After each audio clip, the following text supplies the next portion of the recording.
mga kababayan, hindi pababayaan. Kahit anong oras, kahit anong panahon,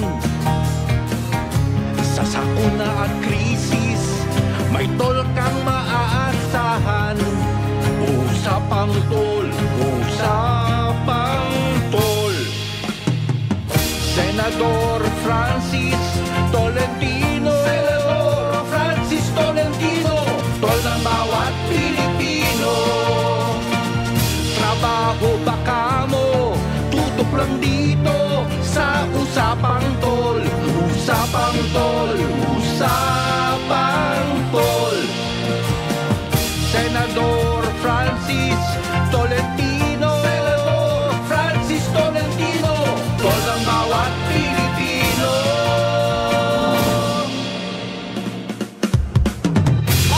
Magandang umaga po Luzon, Visayas at Mindanao. Ngayon po ay araw ng Martes, ika-6 sa buwang ito ng Agosto taong 2024. Ako pong muli ang inyong lingkod, Cecil Villarosa, para sa isang oras na balitaan at talakayan dito po sa programang Usapang Tol. Makakasama natin syempre mamaya, wala pong iba kundi ang tol ng bawat Pilipino, Senator Francis Tol Tolentino. Tayo po ay live na nagsubaybayan sa iba't ibang panig po ng bansa sa pamagitan po yan ng mga regional station ng DWIZ 882 at syempre maging sa iba't ibang panig po ng mundo sa pamagitan po ng mga online accounts, Facebook page at YouTube channel ng DWIZ at syempre tayo po ay napapanood din simulcast sa Aliw TV Channel 23. Pwede po kayong sumama sa ating talakayan ngayong umagang ito, ipadala lamang po ang inyong mga komento o mensahe sa amin pong Facebook page o kaya po sa aming text line 0999-376-6768. Naku, maaliwalas ang panahon ngayon ha.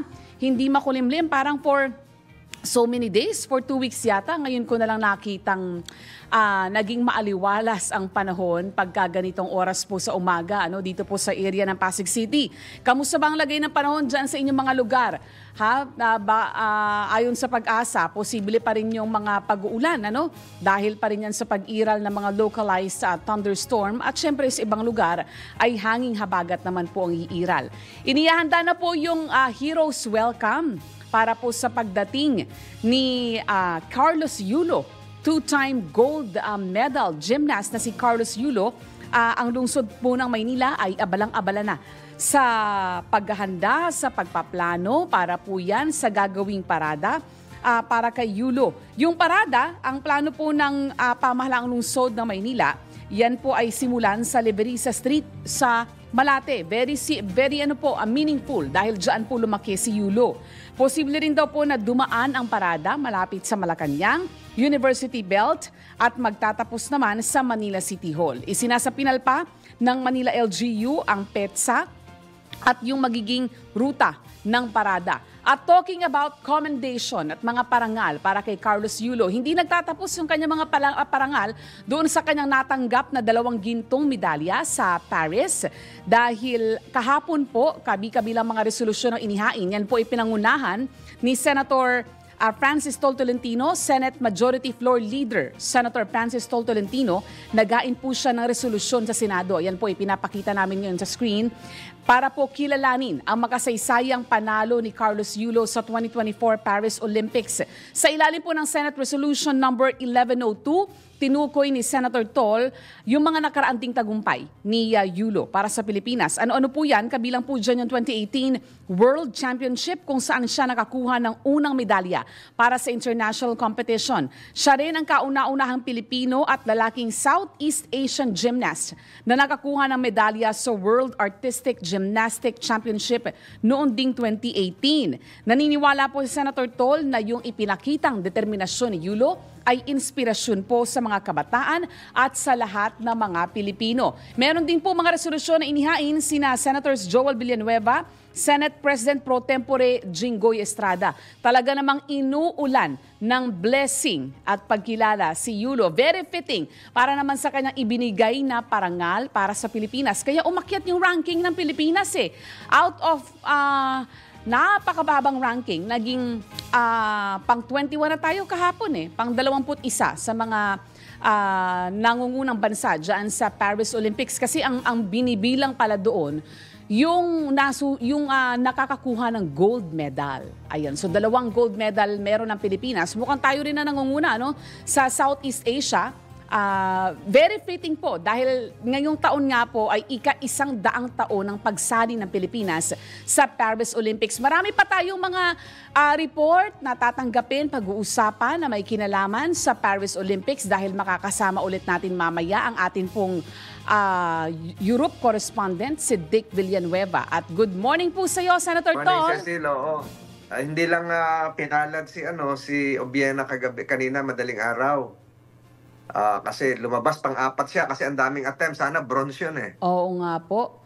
Oo, pang-4. Di, kasama talaga yun. So, yung si Kendricks, number 8 yun. Yung tumalo sa kanya. Number 8 yun. Hindi maganda ang performance nung qualifications. Pero ngayon, dinaig siya. So, ganyan talaga ang athletics. So, hindi pa tayo nananalo sa athletics since 1936. Wow. Kay Toribio. Sayang, ano? Pero matagal pa na yun. Matagal Toribio White. Toribio White. 1936 pa huling medal natin sa athletics. So athletics, track and field, pole vault. So sunod na lang siguro sa 2028. Pero si Ira nandyan pa. At nandyan pa si Nesty. Si Nesty Petesio Sentol ay lalaban pa rin. Parang August 8 yata ang laban ni Nesty Petesio, kundi po ako. Oo, yung kalaban niya, yung magaling din yan yung Poland. Oo. Ayun. So, buhay na buhay pa rin ating chance sa Sentol na magkaroon ulit ng gold medal. At kami sa Senado, nakahanda na kami sa mga ibibigay na parangal sa kanila. Wow. Very, very fitting naman yung mga pagkilala na yan, Sentol. At mamaya tatanggap tayo ulit, Sentol, ng report direkta mula kay Dick Villanueva. Kanina nakausap ko siya, Sentol, hinihingal eh.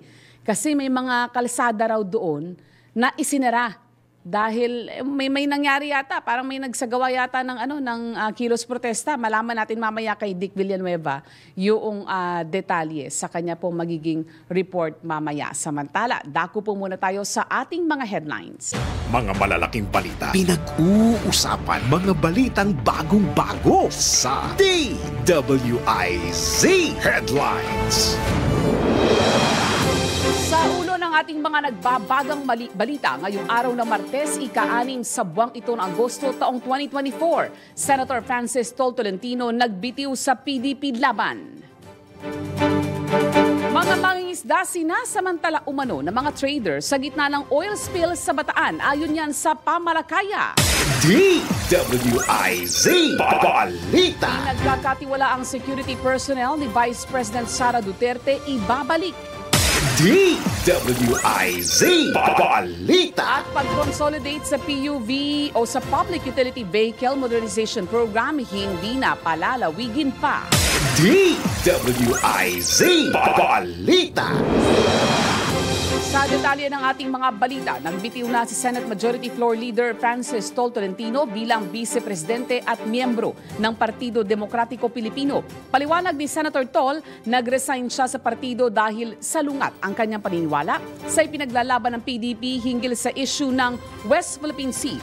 Nais niya ng PDP na bilateral ang approach o China lamang ang kakausapin tungkol sa issue na taliwas naman sa kanyang paniniwala na dapat ay multilateral ang gamiting approach. Kaugnay nito, mananatili na muna bilang independent legislator si Senator Tolentino at nilinaw din ito na nananatili silang magkaibigan ni dating Pangulong Rodrigo Duterte. Umaasa rin ang senador na magpapatuloy ang pagkakaibigan nila ng mga dating kapartido sa Senado na sila Senators Robin Padilla, Bongo at Ronald De La Rosa. DWIZ Balita. I remember, Sentol, yung mga mahalaga mong legislation na may kinalaman sa West Philippine Sea, kagaya ng Maritime Zones Law, ay napirmahan na sa Bicameral Conference Committee at isa pa dun sa mahalagang panukala na isinusulong po ninyo ay iyong Archipelagic Sea Lanes. Ayan. So yan po ang inaantabayan na natin na umusad at magkaroon po ng development sa Senado at naipunto rin naman ni Senator Tol, naipunto rin po ninyo Senator Tol, yung kahalagahan ng Archipelagic Sea Lanes. Kasunod nga po nung nangyaring oil spill sa Bataan. Kasi nga ang punto ng ng Greenpeace dapat magkaroon ng hiwalay na kumbaga pagka fisheries zone at lalo na marine biodiversity zone, ibig sabihin protected area, dapat sana hindi nga naman dinadaanan ng mga barko. So kung maipapasa yung archipelagic sea lanes, yan, magkakaroon na ng mga designated ruta yung mga barko kung saan lang sila dapat nadadaan. So, may iwasan na rin yung mga ganitong insidente. And of course, in-anticipate din natin yung pagsisimula ng investigasyon ng Senado kaugnay nga po ng Bataan oil spill na si Senator Francis Tolentino din ang siyang naghain at mangunguna. Samantala, tanggap po tayo ng report mula sa labas ng himpilan. Posibleng pagkalat ng deepfake at AI materials sa 2025 polls, ibinabala ng pamahalaan. Detalye ng balita mula kay Patrol Number 13, Gilbert Perdes. Muling isiniwalat ng pamahalaan na posibleng gamitin ng artificial intelligence at deepfake sa mga kampanya sa 2025 midterm elections. Sa pilot episode ng Malacanang Insider Program, isiniwalat ni DICT Secretary Ivan Jan Uy na sa Amerika talamak na raw ngayon ang AI at deepfake sa harap ng papalapit nilang eleksyon sa Nobyembre. Kaya hindi na raw siya magtataka kung gagamitin din ito sa Pilipinas sa halalan sa susunod na taon, lalo na't minsan ay nagiging madumi ang eleksyon. Sinabi ni Uy na siguradong may mga kandidatong gagamit ng AI at deepfakes para magwagi sa mga tatakbuhan nilang posisyon. Anya, magagawa lamang ito sa pamamagitan ng social media platforms na nagiging enabler daw hindi lamang para sa impormasyon, kundi pati na rin sa disinformation at misinformation. Patrol 13, Gilbert Perdes para sa Himpilang May Totong Lakas, DWIZ, nagbabalita ng tama, naglilingkod ng tama. Kapag may bagong balita, naka-on air, agad-agad, DWIZ Patrol Report. DWIZ Balita. Sa iba pa mga balita, sinasamantala ng mga mangangalakal ng isda na ibaba ang farm gate price kasunod ng oil spill sa Bataan. Ayon sa grupong pamalakaya o pambansang lakas ng kilusang mamalakaya ng Pilipinas, ginagawang dahilan ng mga trader ng isda ang oil spill bilang dahilan para ibaba ang presyo ng farm gate kahit hindi lahat ng isda ay nahuli sa Manila Bay. Bumibili ang mga traders sa mga mangingisda sa halagang 50 pesos kada kilo na isda na mas mababa kumpara sa dating 120 pesos kada kilo. DWIZ Balita. Sa iba pang mga balita, ipinangako naman ng Philippine National Police Chief General Romel Marbil na ibabalik ang mga inilipat na pulis sa Davao na kasama sa security detail ni Vice President Sara Duterte. Ito'y kasunod ng apela ni dating PNP Chief Senator Ronald Bato de la Rosa na kung hindi maibalik ang dating bilang ng security ng Vice Presidente, taga Davao Police ang italaga rito para matiyak ang seguridad ng pangalawang Pangulo. Matatandaan at tinanggalan ang 75 security details si VP Duterte na malalapit at pinagkakatiwalaan ito. DWIZ Balita. Nanindigan naman ang Land Transportation, Franchising and Regulatory Board na hindi na palalawigin pa ang pag-consolidate sa Public Utility Vehicle Modernization Program. Ito ay kasunod ng resolusyon ng Senado na suspendihin ang pagpapatupad ng PUVMP. Ayon kay LTFRB Chairman Teofilo Guadis III, patuloy ang pagtugis nila sa mga kolorum o illegal na jeepney sa gitna ng implementasyon sa nasabing programa ng pamahalaan. Magugunitang 22 sa 23 senador ang lumagda sa Senate Resolution 1096 na humihiling sa pamahalaan na pansamantalang suspendihin ang pagpapatupad ng PUVMP. DWIZ Balita. Tanggap tayo ng report mula sa labas ng himpilan. Senator De La Rosa naniniwalang nakatap ang kanyang telepono, bagay na kanyang ikinababahala. Detalye ng balita mula kay Patrol Number 19, Celi Ortega Bueno. Nababahala si Senator Ronald Bato de la Rosa dahil ilang buwan na daw na nakatap ang kanyang telepono. Itiniyag ni Senator De La Rosa sa pagdinig ng Committee on Public Order na kanyang pinamumunuan. Git ng senador na isang dating police officer, alam niya kung nakatap ang kanyang telepono. Pero wala daw siyang idea sino nagtapa ng kanyang cellphone at ano ang teknolohiya na ginamit para ma-access ang kanyang cellphone. Sinabi ito ni De La Rosa makaraang magayag ng pangamba si Attorney Israelito Toriona, ang legal counsel ng Kingdom of Jesus Christ, dahil may nakikinig daw dahil sa kanyang telepono. Maari daw may court order para mag-install ng listening device, kaya malamang daw na napakikinggan ang kanilang mga secret conversation. Ito sa Patrol 19, Cel Ortega Bueno, para sa impilang metodong lakas sa DWIZ. Nagbabalita ng tama, naglilingkod ng tama. DWIZ Balita. Isa pang report, Inter-Cabinet Cluster Mechanism on Normalization o ICCMN o Caravan, tagumpay na isinagawa sa mga dating kampo ng MILF. Detalye po ng balita hatid ni Patrol Number 17, Jopel Peleño. Naging matagumpay ang pagtatapos ng Inter-Cabinet Cluster Mechanism on Normalization o ICCMN Caravan na nagbigay ng mga government services sa mga komunidad ng mga dating MILF fighters sa Camp Abubakar at Camp Raha Muda. Sa mensahe ni Presidential Peace Advisor Secretary Carlito Galvez Jr. na binasa ni Office of the Presidential Advisor for Peace, Reconciliation and Unity o OPA Pro Director Wendell Orbesa, iginiit ng kalihim ang importansya ng edukasyon, kabuhayan at seguridad na siyang haligi ng malaking pagbabago ng mga dating kampo ng MILF sa maunlad na komunidad. Inayag naman ni Director Obreso na siyang leader ng MILF Peace Process Office ng OPAPRO na pagkakataon ang caravan para ipabatid sa mga nadikomisyong mandirigma ng MILF ang estado ng implementasyon ng mga commitments sa kanila ng gobyerno. Isinagawa ang ICCMN Caravan sa tulong at suporta ng iba't ibang line agency ng gobyerno, Bangsamoro Autonomous Region in Muslim Mindanao o BARMM Ministries at international partners. Ito si Patrol 17 Chapel Peleño para sa impilang may todong lakas, DWIZ. Nagbabalita ng tama, naglilingkod ng tama. Kapag may bagong balita, naka-on air, agad-agad, DWIZ Patrol Report. Senator Tol, kanina napasadahan namin yung Senate resolution na inyong inihain para kay Carlos Yulo. Ayun, para siya ibigyan ng pagkilala. Oo nga, sa kasi Senado. ginawa natin, first time natin ginawa ito nung kay Heidi Lim sa Tokyo Olympics. So inuulit. Meron kasing standing Senate resolution na magbibigay ng Senate Medal of Honor doon sa mga katangi-tanging individual na pinapakita ang kadakilaan ng Pilipino. Halimbawa, manalo ka ng Nobel Peace Prize. Oh. Ayun, bibigyan ka nun. Manalo ka ng Olympics, bibigyan ka nun. Hindi Ayun. kasama ang Asian Games, ha?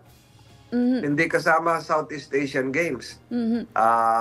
Naka-invento ka ng isang, meron kasi Turing Award, AM Turing Award. Pag naka-invento ka ng isang bagay, na-invento mo halimbawa ang cellphone. O yun, meron ka ganun. Yung mga ganong classification, kaya bihirang-bihira lang yung bibigyan. So kasama itong Olympic medalist natin. Ayun. Hindi pala limitado sa sports center, ano? Hindi. Pati Pulitzer kasama sa journalism. Pati Pulitzer. So, wow.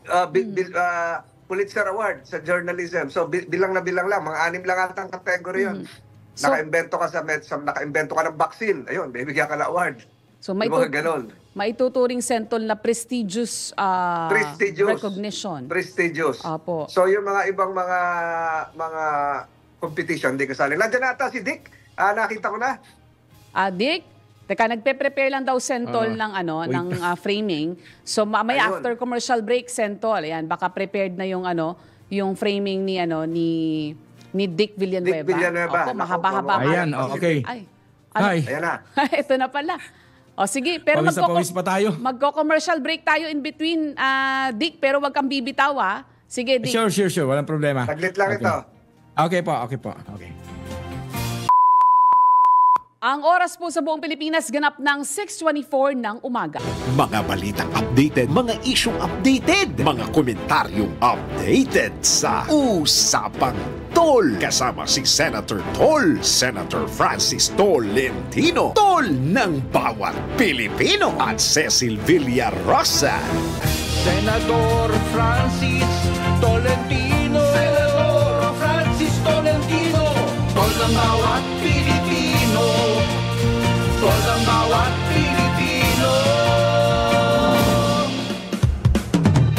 Nagbabalik po ang programang Usapang Tol at Senator Tol. Ito na yung ating hinihintay na live report mula sa Paris, France. Kasama po natin live via Zoom si Dick Villanueva. Dick?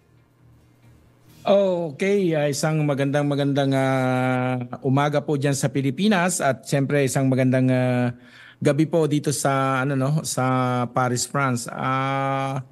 Eto, although kahit na medyo hindi magandang balita at nakakalungkot, ito yung katatapos lang na laban ni AJ Obiena sa men's final pole vault, nabigo siyang lampasan ang gold medalist na si Armand Duplantis ng Sweden, na nagtala ng bagong world record na 6.25 meters. Sobra yun. Wow. Yeah. Sentol, alam mo, para siyang lumilipad lang, parang papel lang na pag yung umano siya doon sa pool, mayroon pang ganyan, no? Yung Oo nga. Nakita na yung sa qualification, parang ibon na eh. Parang saka ibon yung katawan siya. niya, slender na manipis. Opo, sa Sentol. Hindi matigas. Ang ganda ng katawan niya sa taas. Tingnan, pero halos magkadikit lang sila nung bronze medalist na ng Greece si AJ. Kasi si AJ kasi doon sa sa yung 5.95 niya, na-failed siya ng 3 attempts. Ayun. Kaya doon na tumigil. So, itong sa Greece, nakuha niya yung 5.95. Pero doon sa ibang attempt, medyo bumagsak yung yung Greece. Kaya sabi nga namin, either bronze siya or fourth.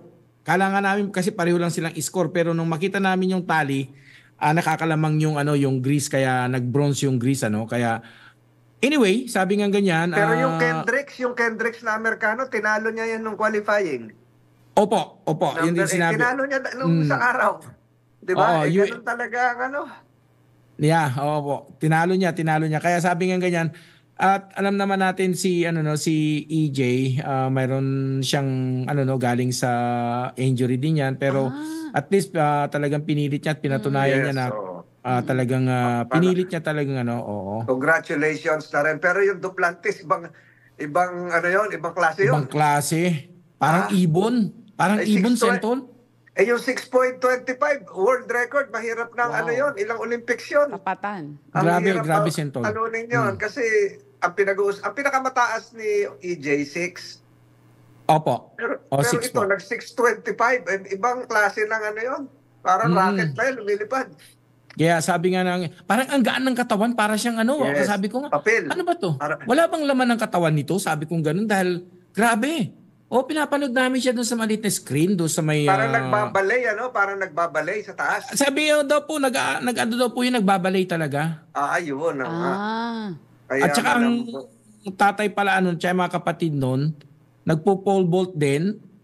Oo, tsaka yung balay, siya yata nagbabalay itong yung Duplantis. gold medalist. Oo, Dapat Duplantis. pala mag-aral, pag sumali ka dyan, marunong ka ng balay at saka gymnast ka rin. Kasi nabebend niya yung katawan niya eh.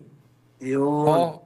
Sa kasi sa pole vault, kailangan yung katawan mo, yung malambot talaga na pwede mong i-bend talaga para hindi sumayad doon sa doon sa... Pero ang ganda tingnan, Ang ganda tingnan. Napakagaling. Wala talagang papalakpak. Pero congratulations na rin sa kababayan. Tama. Si EJ. Talagang ginawa niya. Alam mo, sabi nga dito, meron tayong nakapanayam na mga kababayan natin, kahit nabigo si AJ na makasungkit ng medalya, ay masaya pa rin ang mga supporter niya na nagbayad pa ng €450 na ticket para manood. Mahal pala. Narito yung yung interview natin doon sa isang supporter kung may Sige, play ng paki-play na lang yung natin yung ayan siya. Nanood po kami kanina. So ano ang okay. So nanood ka kanina ng Opo, nanood po kami kanina. So ano ang Of course, we were hoping at least for EJ to at least have a medal, kahit silver or bronze. But we're still proud of him.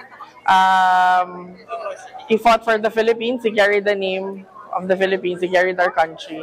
So we're still very proud of EJ Obiena. Thank you.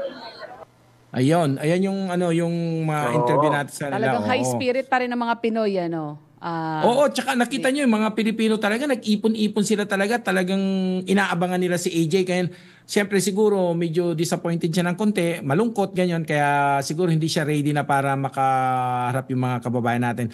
Pero Sentol, ito, sa August 11, pagkakataon na para makasama ng mga mga kababayan natin sa Philippine Embassy, mayroong Thanksgiving meet up sa mga athletes natin bago sila bumalik ng Pilipinas. Wow. Invited na Kailan tayo ba diyan alis nila dyan? Kailan ang alis nila? Ang alam ko po mayroon silang yung Thanksgiving sa embassy ng August 11. Oo. Ay ang pagkarinig ko August 13 yata. Kali sila. Anong alis Oo, nila? Next sila. week. Siguro may isang araw pa sila para mamasyal. Oo, pero itong inaabangan bukas, makakaharap ni Ira Villegas sa women's 50 kg semifinal ang pambato ng Turkey na si Bosi Naz Kakiroglu. Kaya yan. At ang paghaharap nila, Sentol, gaganapin ito sa Roland Garros Stadium kung saan ginaganap yung French Open. Doon na wala na sa north of Paris, doon sa malayo. Ito accessible na. Wala na sa Stade de France. Hindi, wala na po doon sa may malapit sa airport. Ayun. Sa Paris Nord. Nasa Paris na, which is yung lugar na yon napakaraming Pilipinong nakatira. Di marami mag-cheer. At asahan natin bukas, ang sabi nila, kung kinakailangan mag-picnic kami para masuportahan namin si Ira, sabi nga niya, gagawin namin at sana makausap din namin siya. Sabi niya, kaya ready na bukas yung mga kababayan natin. Kanina nagpaplano na sila. O sige, ang dadaling ko kanin, o ikaw magdala ka na ng ulam. Galing. O ako nang bahala sa drinks. Ang ganda ng ng mga kababayan natin dito. Pag tinaas na naman ang bandera ng Pilipinas, ang dami na namang iiyak. Ay, grabe. Ang inaasahan na lang natin talaga na talagang maka-gold itong si Ira at saka si Nesty. Si Hoffman wala na, nalalaglag na kanina. Si Laura. Wala na, hindi na siya na pang 36 yata siya. Yung pamangkin ko rin, natalo, si John Tolentino. Sa Hardel. Sa Hardel, silang dalawa yun eh. Pero itong weightlifting na lang, natin, ang hinihintay natin. Pwede pa dyan. Ang golf Sentol hindi pa nagsisimula sa babae. Hindi dalawa pa tayo doon, sinapagtanganan. Pero may hope pa tayo na gold dito sa dalawang boxer. Correct. At maghanda na ng mga panyo at marami na mag-iiyak sa flag ceremony. Yan kaya nga sabi ko nga Sentol, bukas na bukas yan talaga, babantayan ulit natin yan. At syempre, na-stuck lang ako kanina sa Stade de France dahil may nanggulo. Ha? May nanggulo doon sa labas na binloki yung mga daan ng pulis at hindi daw kami pwedeng dumaan doon dahil may gulo. So ang ginawa namin doon, kami dumaan sa kaduluduluan ng walang bus, nilakad ko ng almost 1 hour. Sus! Wow. Para kang nag-marathon doon. Para lang makapag-report sa atin. Naglakad ako ng dahan-dahan pero hindi ko tinupi yung yung monopod ko kasi just in case na mayroong mangharang, pwedeng gamitin kong pang depensa. Dahil naglakad ako, mag-isa na lang ako dito sa namin. Nung nakalampas ako doon sa maraming tao, nung hindi na yung nakukordon ng pulis, naglakad ako, madilim. So pagdating ko rito, tama-tama tumawag si Ma'am Cecil. Sabi ko, dito, hinihingal ako. Yung report mo, Ayun. Dick, Relax ka hinantabayan muna. na namin. Relax ka muna at magka-kape-kape ka muna dyan at hintayin natin pero- itong mga darating na results yung Pero, dalawang Sentol, baka boxer natin babae. maipadinig Ayan. ni Dick yung yung interview. Prepared ba, Dick? Yung soundbite Ay, ni oo, sige nga pala. Yung soundbite ni Carlos Yulo? Ni Carlos Yulo. Ayun, sana kasi hindi ko muna pala na-transfer sa sa computer. Sana dito muna sa cellphone ko para at least pwede i-transfer sa Viber. Sa Viber. Ang ganda nung sinabi ni Carlos Yulo doon. Kasi si Carlos Yulo, kailangan i-full volume mo yung mo dahil ang hina niya magsalita. Mahina siya magsalita. Pero may pagkakataon pa mga kababayan natin na ma-meet up siya. Dahil ngayon siguro, kanina nasa Disneyland sila. Namasyal sila sa Disneyland ng girlfriend niya. At siyempre, nag-easy-easy na lang ngayon kasi tapos na yung niya, nakadalawang gold na siya. So mamamasyal yun, babawi yun. Pero may makakasama natin siya sa August 11 para sa sa meet up ng sa Thanksgiving. Lahat sila nandoon. Ayan, Sentol. Ayun. At mag-ingat ka dyan. Huwag ka nang babalik doon sa dinaanan mo na madilim. At okay ka na dyan. Meron ka naman. Gawin mo ng flashlight yan nasa likod mo mga bilog-bilog na yan. Ito may pawis pa. Oo, relax ka muna. At maraming salamat sa iyong pag-uulat, Dick Villanueva. Live mula sa Paris, France. Okay, mula dito sa Paris, France. Ako si Dick Villanueva, nagbabalita ng tama, naglilingkod ng tama sa DWIC 882 sa programang Usapang Tol kasama si Senator Francis Tol Tolentino at Cecil Villarosa. Maraming salamat, Dick. Maraming salamat, Dick Villanueva. Napakagaling ni Dick at hingal na. Oo nga po, in high spirit pa rin si Dick. Parang hindi naglakad ng isang sa oras. Sa buong Pilipinas ata, tayo lang ang may radio program na may report sa Paris live. Opo, yes, Sentol. Walang nagre-report, daily na tayo na live from Paris. Opo. Para So, abangan natin yung laban ni Ira at saka ni Nesty Petesio. Ako, confident ako na tataas, mahigihigitan pa ang bronze. Opo, itantabayan na natin yung interview, Sentol, ninyo kay Romnick Villegas. Ayan, prepared ba? Ayan, prepared, Sentol. Kasi tamang-tama, Sentol, dahil Miyerkules yung laban ni Ira, oras sa Pilipinas, Sentol. Baka mamayang madaling, bukas. So, i-play natin, Sentol, yung yung interview po ninyo kay Romnick Villegas na kuya ni Ira Villegas. Yan, narito po ating lakasan natin. Dito po tayo, kasama natin si Romnick Villegas, kapatid kuya ni Ira Villegas. Nanalo po kanina sa Paris Olympics, birthday po ni Ira. Ano masasabi mo kay Ira, Romnick? Congrats, Ira. Tuloy-tuloy lang ang natin panalo. Galingan mo palagi para makakuha tayo ng medal. At huwag makakalimot sa Panginoon natin para tulungan tayo na magkaroon ng lakas upang manalo tayo ng gold medal. Ayun, si Ira po ang nagturo ng boxing, ang kuya niya sa Tacloban, Leyte. At birthday pa ngayon. Happy birthday, Ira Villegas, at congratulations sa pagkapanalo mo sa Paris Olympics. Mabuhay ka, Ira. Happy birthday. Ayun, si Romnick Villegas. Napaka-humble din, Sentol, Yan ang kuya niya, yan ang nagturo sa kanya ng boxing. Si Ira ang bunso. Tinuruan siya sa Tacloban, Leyte. So, waray-waray, pride of Waray Land, si Ira Villegas. Malapit na yan. At Cecil, mamaya naman tayo ipapunta sa Carmona, Cavite, sa Carmona at sa GMA Cavite kasi ito yung area na laging yung panulukan niyan ay matraffic, kaya papasinayaan natin mamaya yung kauna-unahan nilang traffic light doon sa GMA Cavite. Ngayong alas 9. Kaya tayo naghahanda na naman Cecil, kaya yung isang panayam mo mamaya kahapon pala yung programa medyo na-late tayo kasi nagpa-fluctuate yung signal ko pag sa biyahe.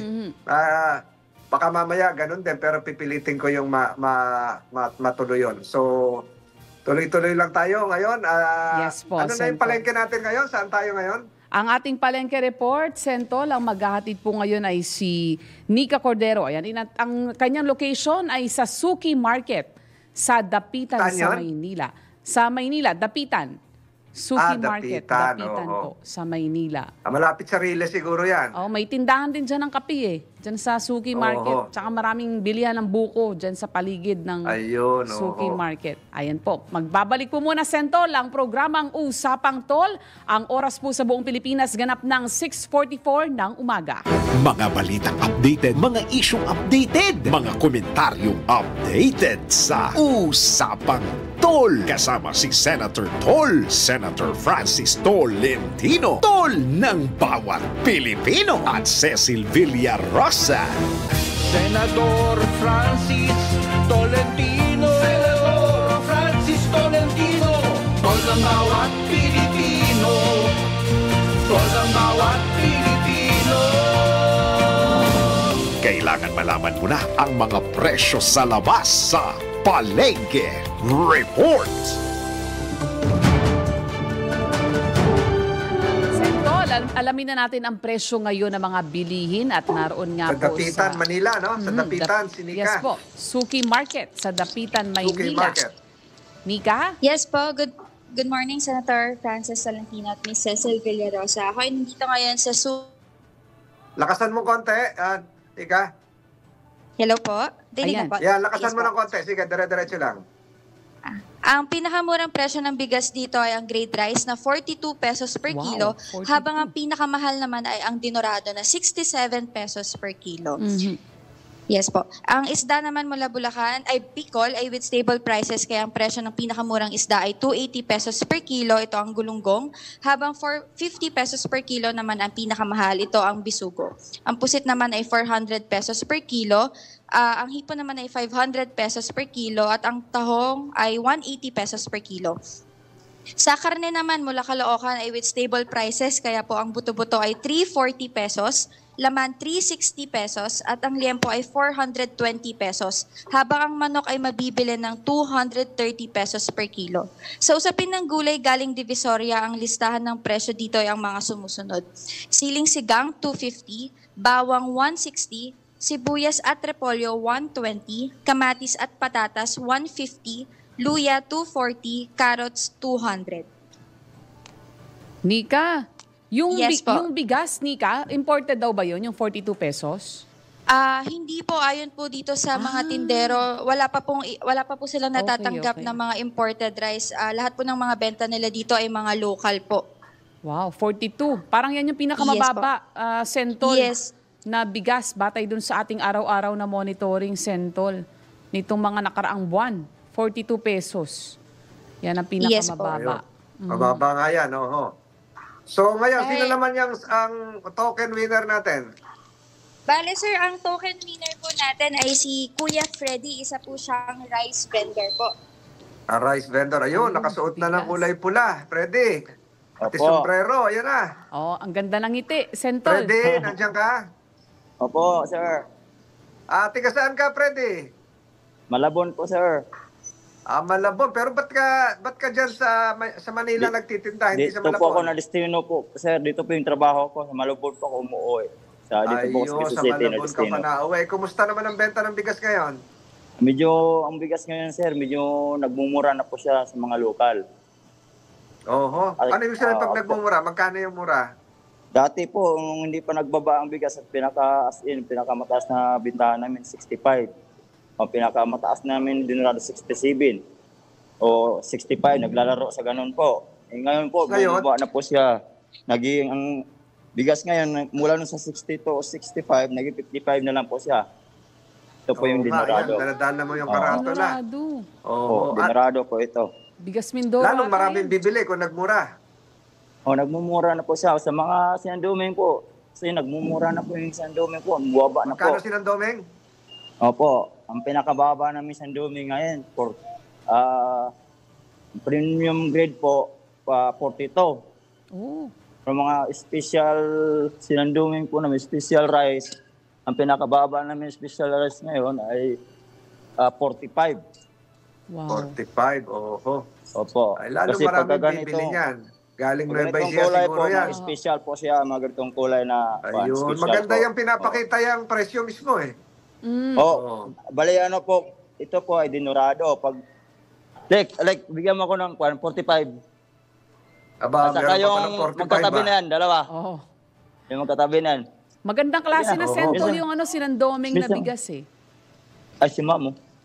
Ito po, premium grade po, pinakamababa namin bigas. Aba, Premium grade 42 po yan. na nga. Ganyang kulay Oo, po siya. mababa Pagka na. mababang bigas, ganyang kulay po. Oo. Pagka, ito yung Huwag mong special balik rice rin, po baka namin, maging pinakamababa. 24 yan. 45. Ayun, Special 45 rice at po yan. 42. Yan po. Ayun, salamat, Freddy. Saan ka Ito, probinsya, sir. Freddy? Sir? Anong probinsya mo? Ha? Davao po ako, sir. Davao del Sur. Davao. Davao del Sur. Davao del Sur. Ay, kababayan mo si Nesty Pitesio.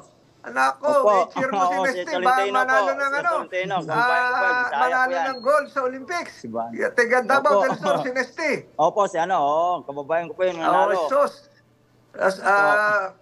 Dugay ka na diri sa Manila. Dugay na po, 1999.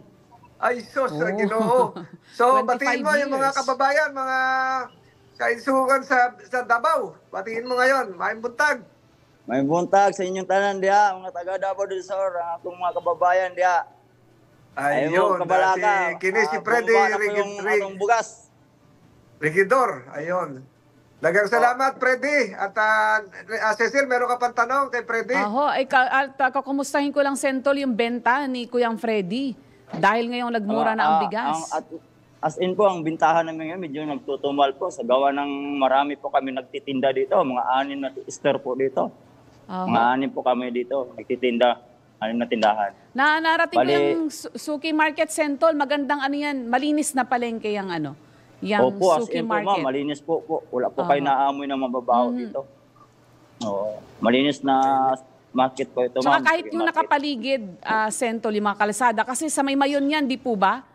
Kuyang Freddy, opo, ma'am. ayun. Malinis Opo, din ma'am. yung paligid dyan. Opo, parang ma'am. As in, narating ko malinis na po. yan. Yung ba yung may mga tinda ng mga furniture na bakal, na upuan? Furniture, Malapit po meron doon, Sentol. Opo, tama Meron po, po, Sentol. Oo, Sa tapat, narating ko na yan. Oo. tapat po noon ay Malabon. tindahan ng Meron mga kami sa harap furniture. dito, Malabon, Humalong. Ay, Mayon, Humalong po. Meron po kami dito. Ayun. Ay, Mayon, tama, Humalong. narating ko na yan. Narating Sa ko na harap. yan. Kaya Tsaka kanina yung- iniisip ko eh. Tindahan nung nga ba yun? Yung sa, yung Japanese, Antik, mga antik. Opo, tsaka yung tindahan nung kinakain sa Japan, anong tawag? Maki, yan. Maki, meron po Dyan dito. din. Meron po kami dito. Magkakatabi yan dun sa Suki Market. Pagkatindahan, Sentol, ng masarap at murang Maki, yung bila-bilao, dyan din po sa Suki Market ang ang Meron po, bilihan. meron po. Mga bilo-bilao. Sikat nga palang palengke yan. Oo, tama, Freddy. Susi po yun. Ayun, Susi. mag-ingat ka, Freddy, ha? Dagang salamat. Sige po, sir. Sa oras na binigay mo at mabuhay ka. Sige po, sir. Salamat po. Si Senator Tolentino po ito. Mabuhay ka, Freddy. Ay, sir. Sige Si po. Tol po ito. Mabuhay ka, Binoto ko Tol po kayo nung Freddy. nakarang taon. Binoto ko po kayo nung nakarang taon. Nanalo po kayo. Oo, tama. Oo. Tama. Eh, sir. Dagang salamat. God bless po. Dagang salamat, Ingat. Freddy. Po. Salamat din Nika Sige po. at si Pagpalain po kayo Cecil ay lalo. mayroon pang Senator. panalangin. Magandang makita yung ating mga tindero na masasaya. Masasaya umaga, masasaya. At Okay na siguro. hindi Tapos na. hindi talaga dapat balutin ng problema ang umaga, dapat masaya. Yes po. Ayan ang Yes yan, po. taga Davao del Sur pa yan. Si Freddy. So, ganyan talaga dapat ang outlook sa buhay. Yes po. Cecil. So, meron kang panalangin ngayon? Yes po, Sentol. Nababanggit mo na rin ang outlook, Sentol, sa buhay. Yan din ang ating hatid dito sa espesyal na mensahe mula po sa chairman ng Aliw Broadcasting Corporation, si Sir D. Edgard Cabango. Narito po ang kanyang great reminder. It may be hard to remain calm and be motivated when tough times come. But look at the miles you've gone rather than the distance you still have to cover. Count your blessings, not what is missing. Each new day brings new opportunities to grow, beautiful things to see, and new goals to pursue. Think good, think God, thank God. Have a great day ahead. God bless you. God bless us all. Ito po si Senator Francis Tolentino. Magandang umaga po sa lahat ng nakinig, sumubaybay sa Usapang Tol.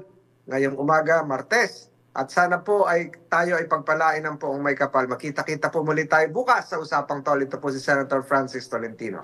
Ako naman po ang inyong lingkod, Cecil Villarosa, Antabayanan, ang susunod na programang Pasada Balita kasama si Kuyang Johnny Bañez. Senador Francis Tolentino, Senador Francis Tolentino, tol ng bawat Pilipino, tol ng bawat Pilipino. Trabaho ba ang hanap mo? Mga isyung napapanahon, opinyon at diskusyon, turismo, negosyo, isang oras na hitik sa impormasyon. Ang bawat umaga mo, magbabago sa Usapang Tol. Kasama sina Senator Francis Tol Tolentino at Cecil Villarosa. Lunes hanggang Biyernes, alas 6 ng umaga. Dito lang sa DWIZ. Nagbabalita ng tama, naglilingkod ng tama. Tol ng bawat Pilipino.